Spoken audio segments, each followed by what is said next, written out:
Hello everyone, it's Dan Campbell with Texas Open Door Realty. Welcome to another edition of the Happy Home Owner. I have some clients that have asked about Proposition A, which is on the Austin. If you live in the city of Austin, it's on your ballot for the November election that's coming up.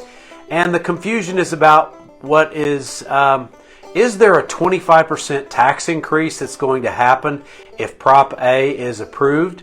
And that's the question I wanted to try and clear up a little bit. So I produced a City of Austin tax breakdown for you so you could take a look at this. And you'll notice that if you live in the City of Austin, your tax breakout will look something like this, which basically you see at the top is the City of Austin. Austin Independent School District is first, and then the City of Austin is next. And there's the various tax rates that are broken out there. You'll notice the second one is the City of Austin tax rate, which is 0.53%.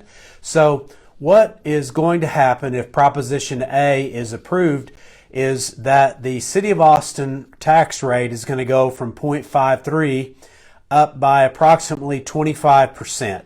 So it's not going to be your entire tax rate, your entire tax bill, which on this particular for this particular house is 2.22% based on this neighborhood in the City of Austin, but rather your City of Austin property tax will go up by approximately 25%. So that's where the confusion comes in. People thought their entire tax bill would go up, but actually it's only the City of Austin portion of that, and it's only for those of you that live in the City of Austin. So some of you think you live in Austin, but really you live in the extraterritorial jurisdiction of Austin.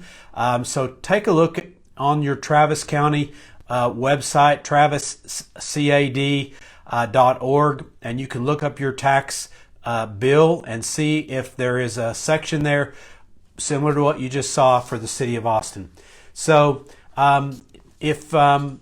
the thing that you need to remember is that this is going to be a tax that, if it's approved, will not go away. It's not going to finish when the railroads are built. It's going to go on indefinitely. And so you just need to know that as you're going in to the election. So I hope this was helpful. This is Dan Campbell with Texas Open Door Realty, another edition of the Happy Home Owner.